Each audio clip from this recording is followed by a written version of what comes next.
queria...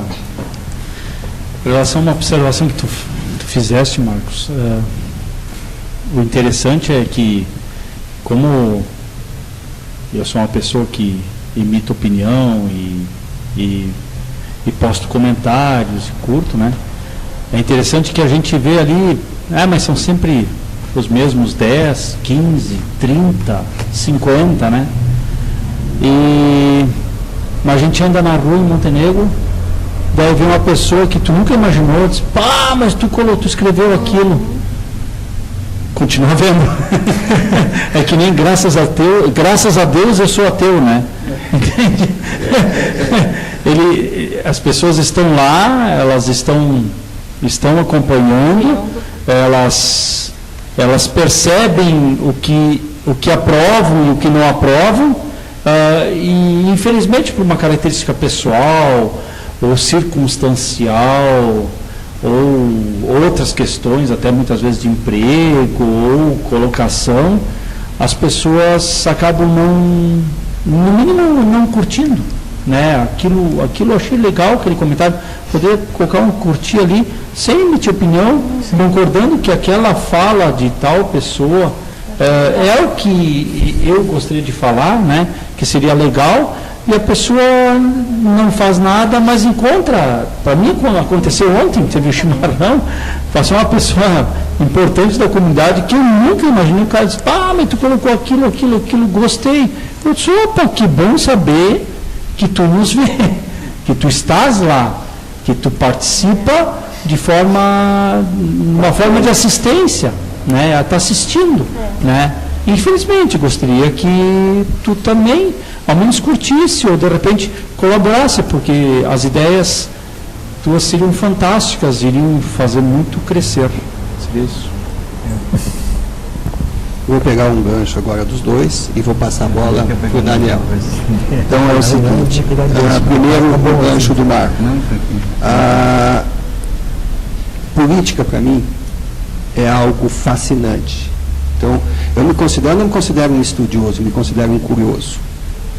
E com relação à política, de ser a ciência que evolui, até um determinado ponto eu achei isso, hoje eu não acho mais. O que eu descobri, opinião pessoal, posso estar totalmente errado, é que a oposição ao ditador, ela não critica o ditador por discordar dele, mas sim porque, no fundo, gostaria de estar no lugar dele. É a essência humana. Então, em cima disso, eu acredito que a política é uma ciência que anda em círculo. Quando nós pensamos que estamos nos afastando de um regime, na verdade, nós estamos chegando no início dele novamente. E se nós formos analisar a história, ela se renova, mas ela nunca deixa de seguir uma lógica cíclica. Nós tivemos, na década de 60, todo mundo dizendo que o comunista comia criancinha. Vamos derrubar o comunista. De repente vem aquela revolução de ultradireita. O que nós ouvimos hoje? Que a direita come criancinha.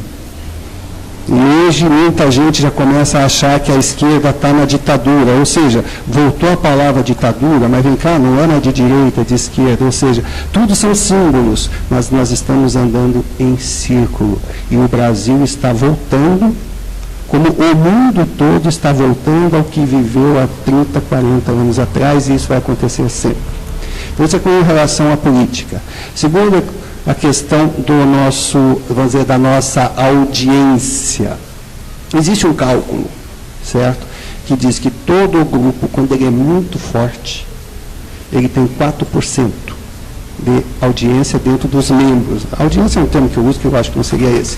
Mas, então, digamos, um grupo de 1000 pessoas, 4% participam de alguma forma. Como se chega nesse número? É uma média semanal. Tu pega as pessoas que participaram diariamente e multiplica por 3. Por quê? Porque tem os que participam de forma platônica, que normalmente é um número 2 vezes maior do que aqueles que realmente estão ali participando ativamente.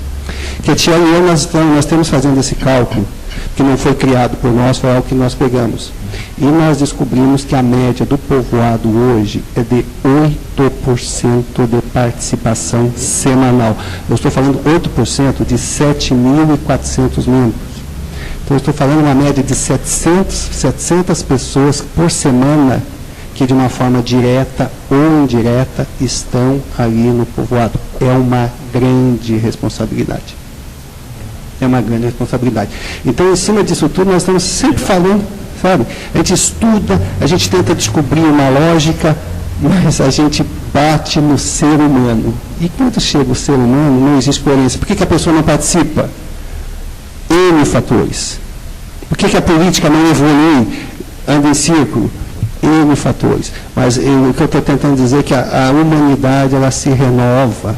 Não. Ela fica andando ali numa areia movediça, ela fica e não sai disso.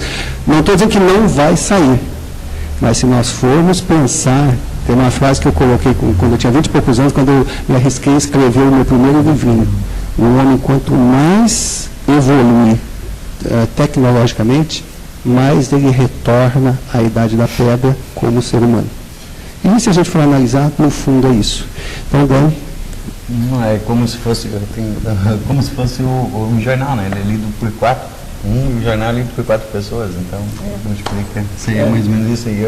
Parabéns para ela, porque é um grande número de pessoas que. Mas falando na história da política, e eu falando, e posso até falar nela, porque ninguém me vê por aí dizendo esse partido, aquele partido, defendendo partido nenhum. Nunca. Eu tenho uma coisa como cidadão. Eu sou cidadão, eu preciso de melhoria para mim. E se eu puder fazer a minha parte, eu vou fazer. Mas lá atrás na história foi gravado um marco em nós, que o homem é um animal político, né? Aristóteles já dizia. E fazer política, o que é? Fazer política é tudo. Tu comprou pão, tu conversa com o teu vizinho, tu conversa com a tua namorada, tu conversa com o teu cachorrinho, tudo isso é fazer política. E aí a história política vem da ganância, eu acho, do ser humano que a transforma em autoritarismo. Aí nós temos lá toda a história daquele famoso bico de pena, o voto a cabresto, aquele negócio todo que já é tradição, o coronelismo. E a gente não muda muito, só muda as datas, mas as coisas continuam. Hoje é muito difícil, hoje a ditadura não volta. Não volta mais, não tem como, ainda mais num país como o Brasil. Aí eu te pergunto, ela não volta ou ela está aí usando outras armas? A ditadura não volta, a ditadura militar não volta. O militarismo não volta, mas a gente hoje, no Brasil, nós acostumamos a associar a palavra ditadura com o militarismo. Existe a ditadura civil. Hoje, desculpa se eu estou errado, mas hoje eu acho que nós estamos vivendo uma ditadura legislativa. É isso sim. É outro tipo de ditadura. Mas eu antes disso, eu queria dizer que o Daniel pegou bem, e até no cacoete das pessoas.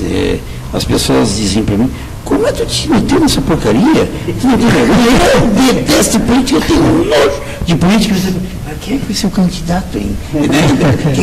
Mas quer saber como é que é o candidato? Quem é que está... Mas vocês não estão se reunindo lá? Como é que está?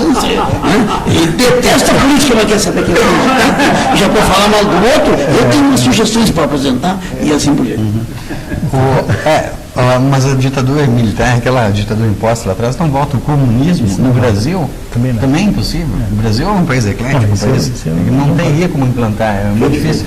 Agora, o que acontece é a dominação, é a tendência, isso se transforma, é como um camaleão, ele se transforma aos poucos. Então hoje eu tenho 300 funcionários, né? E eu manipulo eles através do salário deles. Olha, se você mexer na internet, vai ter meus olheiros que vão estar olhando. Se você curtir o que o João disse, que não é favorável a mim, amanhã vamos conversar diferente. E aí vai indo sucessivamente. Você não é meu aliado, ou seja, não quer as coisas conforme eu quero, porque eu me amo ou me odeia. Tem certas políticas que são assim, eu me amo ou me odeio. É quase como comida japonesa, só que de uma forma diferente. Outro ama comida japonesa, outro não gosta. E isso aí é mais ou menos isso. Acham alguns líderes que estão vivendo ainda lá atrás, onde se pegava um pauzinho, se pegava no outro para fazer o fogo. Porque se tu é contra mim, eu te sento o sarrafo e você automaticamente não vai mais ter espaço. E esse é o problema que transforma a política, e é a relação política, Marcos. Não é que a política em si, que todo mundo sabe que ela é precisa, necessária, mas é que a forma de fazer a política, é com os políticos. E nós voltamos à questão que eu colocada do ciclo, porque tu, se vamos dizer, ou me ama ou me odeia, é Maquiavel, ou está comigo ou está contra mim. Hoje, o dividir, o ser inimigo, vamos dizer, o Khmer Vermelho, quando assumiu, eles proibiam que se plantasse, que se produzisse. Eles diziam para as crianças que família destrói o soldado. Porque se tu destruir família, se tu tiver o povo com fome, tu vai dominar com facilidade. Hoje a gente vê uma tentativa de divisões, rico contra pobre, branco contra negro. Eu gostaria de entrar, se aproveitar, né, porque você falasse do ciclo, né, e a vida toda nossa é formada em ciclos mesmo, né, mas eu discordo num certo ponto sobre evolução da política, ou involução, ou enfim, como quer dizer. Nós temos no Brasil, então eu vou falar em termos de Brasil, né, acho que política é tudo que se faz realmente, mas em termos de Brasil nós temos duas coisas que eu chamaria assim, de realmente epidemia dentro do nosso país, que influem diretamente na nossa política, que é a corrupção e o tráfico de drogas, né? São duas coisas que estão muito ligadas, por incrível que vocês pareçam, e eu digo isso hoje porque tem uma característica que vocês não conhecem, muitos não conhecem. Eu me dediquei 12 anos no combate a drogas, né, como comissário de menores, antes de existir conselhos tutelares. E eu levantei nesses 12 anos como agia, né, como entrava uma droga no município, como ela chegava, qual era a técnica que usavam, né. E sempre encontrava, entre o traficante e a corrupção, dentro da própria política, sempre pareciam que convergiam para o mesmo lado. Então, assim, esse ciclo se forma, mas a tendência de um ciclo da vida, pela própria natureza, é a evolução. É sempre evolução. Se eu corri por aqui hoje e está melhor do piso, eu levei um tombo, amanhã eu vou correr, eu vou ter mais cuidado. E vou aprendendo. Então, esse ciclo vai nos ensinando, né? Então, eu acredito que exista evolução. Nós temos um problema que está cortando a nossa evolução, que é justamente o que eu considero uma epidemia, é a corrupção, a impunidade no país. Então ela está cortando, esse ciclo existe, mas ele está doente. Então ele não vai evoluir. Então ele está, querendo ou não, como diz o Raí, está evoluindo, ele está, né, porque está doente. Né, está doente. Então, e aí, pessoa importante, eu hoje eu me dedico e frequento, inclusive procuro frequentar sempre as reuniões do Comad, porque acho que esse tema é muito importante, está muito ligado à política, né? Eu sempre digo, as duas fazem muito dinheiro, né? E como vocês disseram, o ser humano tem uma característica, e isso me preocupa muito depois de você estar nas crianças nossas, nossos jovens, que é aquela característica do ser humano tem de ter poder, né? Isso todos nós temos poder, né? Queremos ter poder, então, né, e aquele domínio que eu digo, não só o poder de direito, mas o próprio financeiro, ser abonado, poder fazer, né? Então, isso é característica nossa, né? E baseado nessas características, né, a corrupção tomou tal forma e está se tornando de um jeito quase que uma coisa normal, e o ser humano, o povo, eu acho, nós brasileiros, estamos encarando isso, a maioria, eu não digo generalizando, a maioria como uma coisa normal, se vê todo dia na televisão, uma obra que inacabada, milhões que se foram fora, fulano, biciclano, e ninguém, o povo pacificamente, né, passivamente assiste isso. Então, esse ciclo, então, nesse caso, eu acho que está doente. Eu acho que todo ciclo evolui, a política deveria evoluir, se não estivesse doente, né. E quanto à força da comunicação, eu quero até lembrar, assim, tem pessoas aqui que viveram a época que eu vivi, da ditadura, né, e era militar, né, e que nós, na época, para se comunicarmos, estudantes, né, a gente precisava quase que usar a fumaça, porque tudo, parece brincadeira, mas era tudo censurado, as rádios censuradas, né,